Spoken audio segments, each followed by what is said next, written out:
Hi there. Now that my youngest is back in preschool, at least for now, hopefully things work out, right? That means I'll be able to read during the day. Look how messy. This is my study. Don't judge, okay? Hold on, let me adjust that a little better. Okay, chapter 20. So on my version that I'm reading, we are on page 125 of 182. So we're really closing in.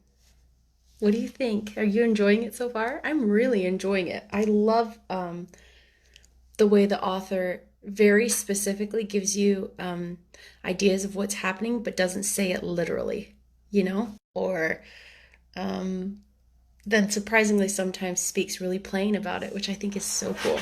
Okay, this is a really exciting chapter. Okay, I can do this. Okay. Chapter 20. I shall live forever and ever and ever. But they were obliged to wait more than a week, because first there came some very windy days, and then Colin was threatened with a cold, which two things happened, one after the other, would no doubt have thrown him into a rage, but that there was so much careful and mysterious planning to do, and almost every day Dickon came in, if only for a few minutes, to talk about what was happening on the moor, and in the lanes and hedges, and on the borders of the streams.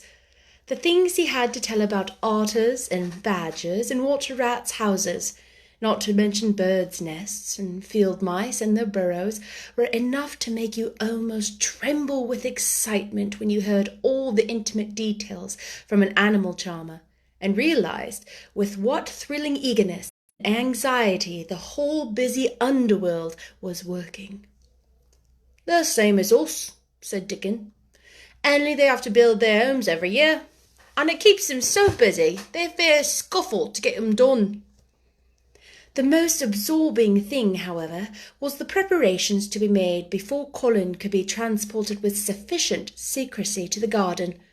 No one must see the chair carriage, and Dickon and Mary, after they turned a certain corner of the shrubbery and entered upon the walk outside of the ivied walls. As each day passed, Colin had become more and more fixed in his feeling that the mystery surrounding the garden was one of its greatest charms. Nothing must spoil that. No one must ever suspect that they had a secret. People must think that he was simply going out with Mary and Dickon because he liked them and did not object to their looking at him. They had long and quite delightful talks about their route.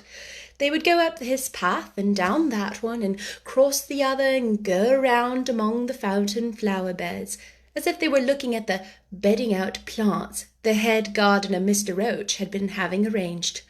That would seem such a rational thing to do that no one would think it at all mysterious. They would turn into the shrubbery walks and lose themselves until they came to the long walls. It was almost as serious and elaborately thought out as the plans of march made by the great generals in time of war. Rumours of the new and curious things which were occurring in the invalids' apartments had of course filtered through the servants' hall into the stable yards and out among the gardeners.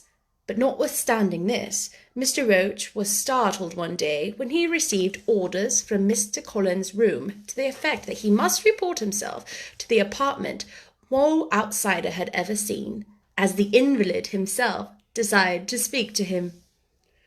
Well, he said to himself hurriedly as he changed his coat.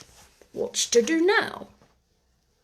His Royal Highness, that wasn't to be looked at, calling upon a man he's never set eyes on." Mr. Roach was not without curiosity. He had never caught even a glimpse of the boy, and had heard a dozen exaggerated stories about his uncanny looks and ways and his insane tempers. The thing he had heard oftenest was that he might die at any moment, and there had been numerous fanciful descriptions of a humped back and helpless limbs given by people who had never seen him. "Things are changing in this house, Mr. Roach," said Mrs. Medlock, and she led him up the back staircase to the corridor, on to which opened the hitherto mysterious chamber. "Let's hope they're changing for the better, Mrs. Medlock," he answered. "They couldn't well change for the worst," she continued, "and queer as it all is, there's them as finds their duties under. Don't you be surprised, Mr. Roach, if you find yourself in the middle of a menagerie, and Martha Sowerby's Dickon more at home than you or me could ever be." There really was a sort of magic about Dickon, as Mary always privately believed. When Mr. Roach heard his name, he smiled quite leniently. "He'd be at home in Buckingham Palace or at the bottom of a coal mine," he said. "And yet it's not impudence either. He's just fine, is that lad." It was perhaps well that he had been prepared, or he might have been startled.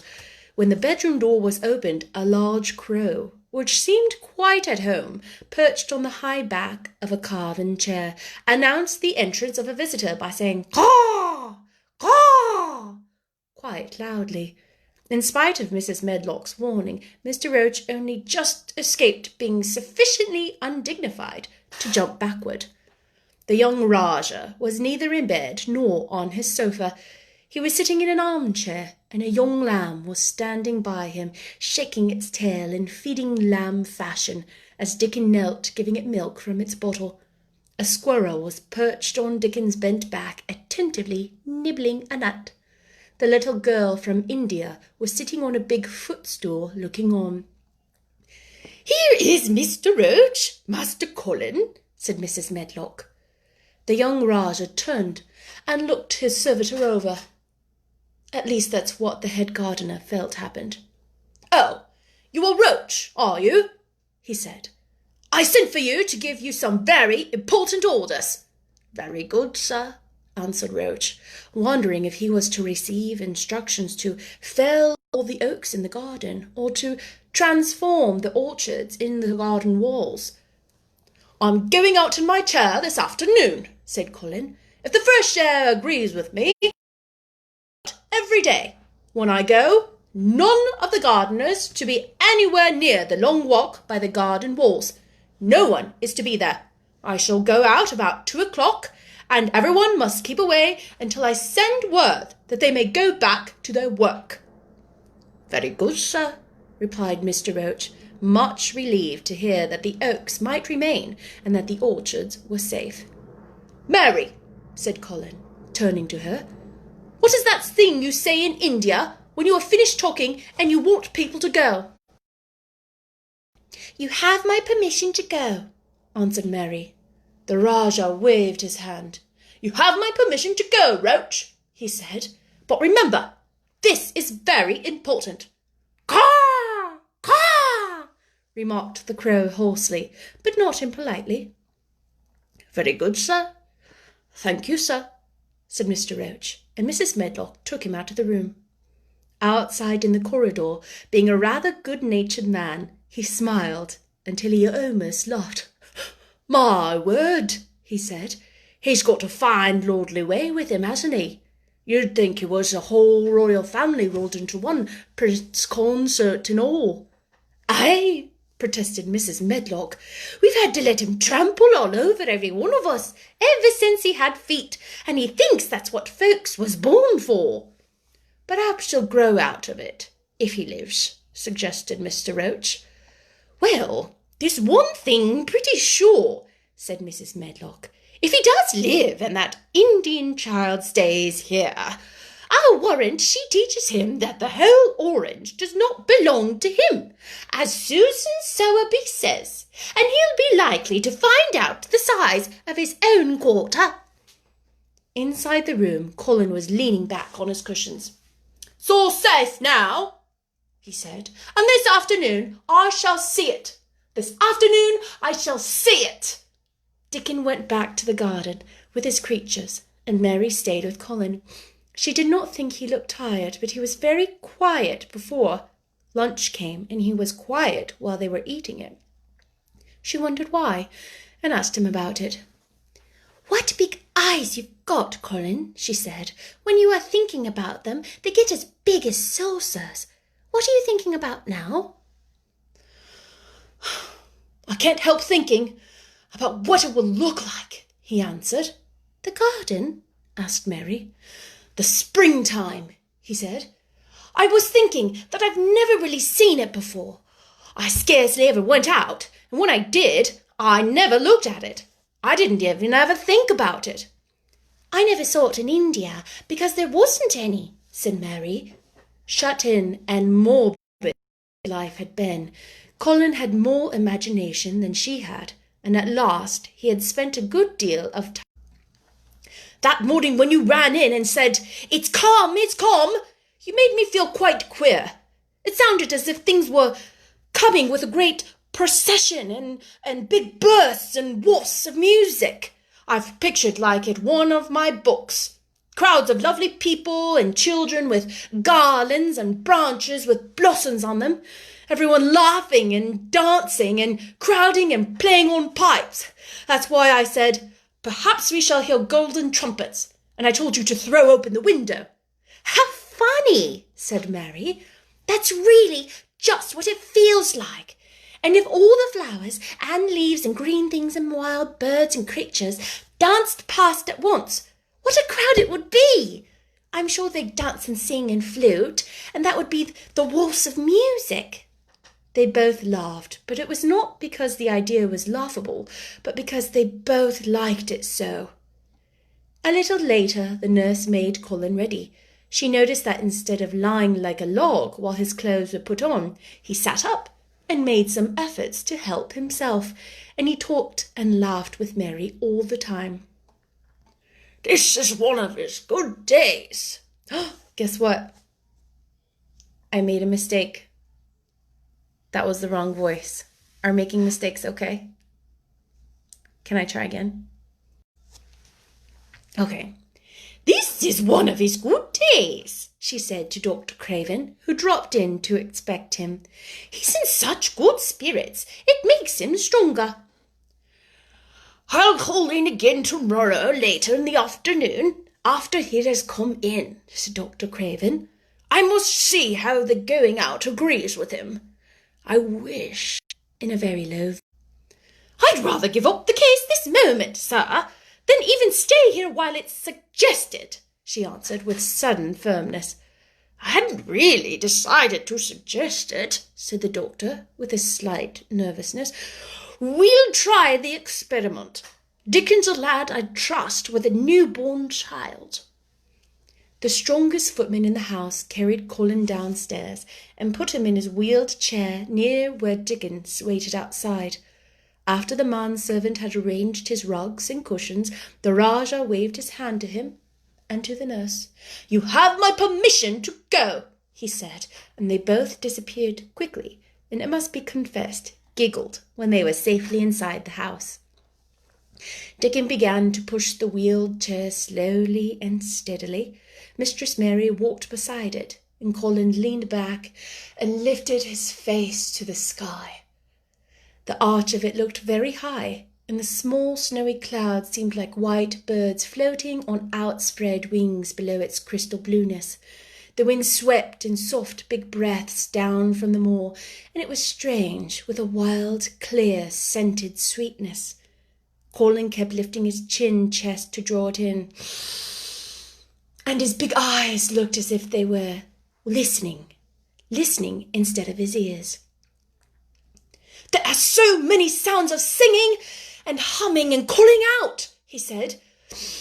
"What is that scent the puffs of winds bring?"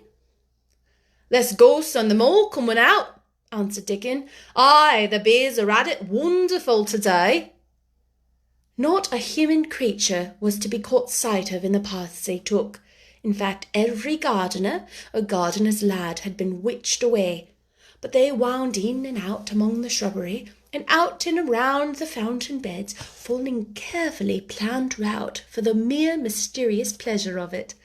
But when at last they turned into the long walk by the ivied walls, the excited sense of an approaching thrill made them, for some curious reason they could not have explained, begin to speak in whispers. "This is it," breathed Mary.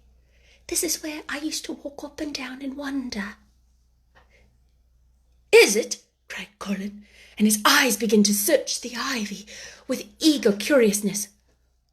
"But I see nothing," he whispered. "There is no door." "That's what I thought," said Mary. Then there was a lovely, breathless silence, and the chair wheeled on. "That is the garden where Ben Weatherstaff works," said Mary. "Is it?" said Colin. A few yards more, and Mary whispered again. "This is where the robin flew over the wall," she said. "Is it?" cried Colin. "Oh, I wish he'd come again." "And that," said Mary with a solemn delight, pointing under a big lilac bush, "is where he perched on the little heap of earth and showed me the key." Then Colin sat up. "Where? Where? There?" he cried, and his eyes were as big as the wolf's in Red Riding Hood, when Red Riding Hood felt called upon to remark on them. Dickon stood still, and the wheelchair stopped. "And this," said Mary, stepping on to the bed, close to the ivy, "is where I went to talk to him when he chirped at me from the top of the wall. And this is the ivy the wind blew back." And she took hold of the hanging green curtain. "Oh, is it? Is it?" said Colin. "And there's the handle, and here is the door. Dickon, push him in quickly." And Dickon did so with one strong, steady, splendid push.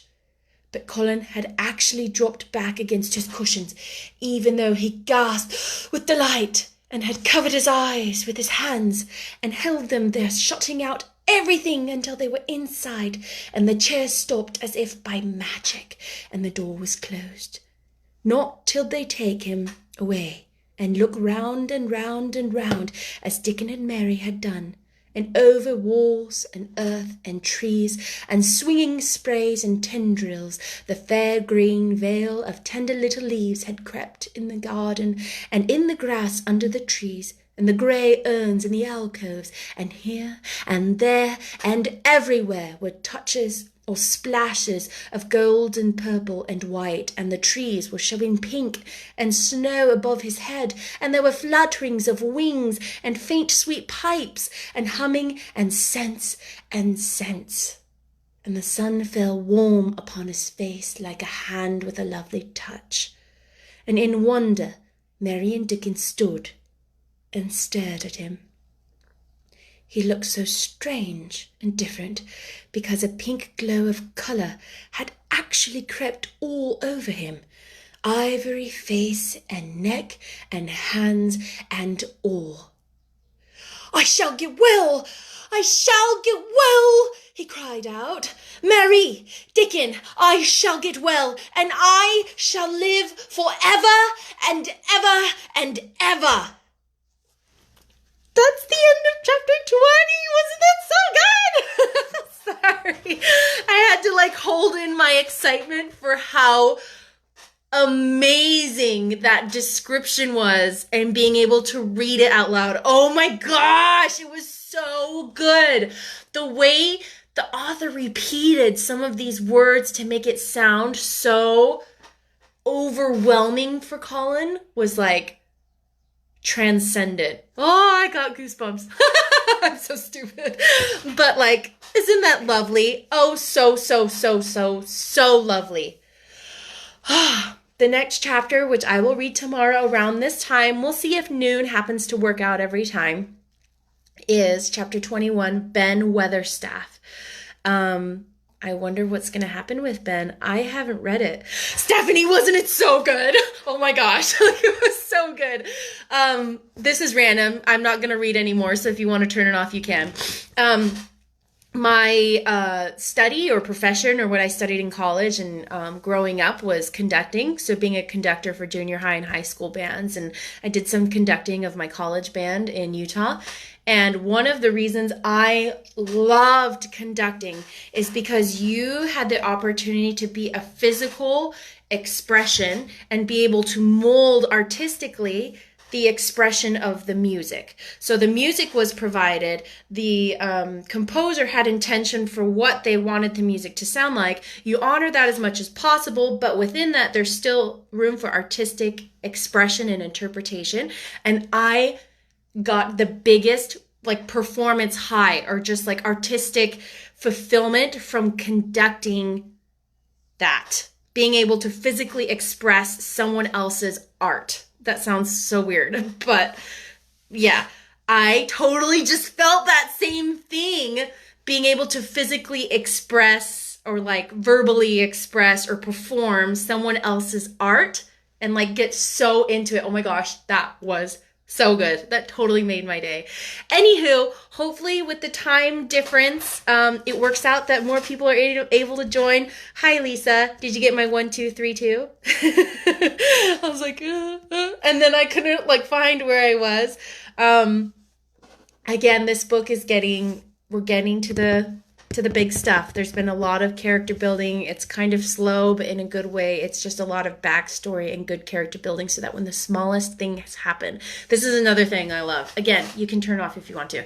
Something I love about all this character building is that it's making these seemingly small events in these people's lives be as huge to you as it is to them. So like Colin going out in the garden, like to... if you were like watching that movie or, you know, something where someone just described it to you, you'd be like, okay, so he went out in a garden. But because the book has spent so much time on character development and hasn't had as much action per se, these moments, it's like helping you understand what the character is also going through. All these little intricate, detailed, intimate moments that are like boring, that are boring everyday moments that help you understand the character. It's like that's what that character was feeling too. So when this even slightly more exciting thing happens, it feels like the biggest thing in the world. Do you know what I mean? It feels like the biggest thing in the world because it is the biggest thing in the world for these characters. So it's like, anyway, I'm a dork. I hope you enjoyed. If you enjoyed it, you think other people might enjoy it, I would love for you to share this with people. Like, I really enjoy doing this, and depending on the popularity of this one, my next plan is to do Alice in Wonderland, to continue doing them, and the voices that could be in Alice in Wonderland, like, there's so much interpretation and space for really cool, crazy voices, and that could be so fun. Anywho, I love you guys. Love you, Lisa. It was so nice to see you on there. And all those hearts. That was so cute. I was imagining you like beep, beep, beep, beep, beep, beep, beep. Okay, bye. I'll see you tomorrow. Oops, that was my peace sign. There we go. Bye.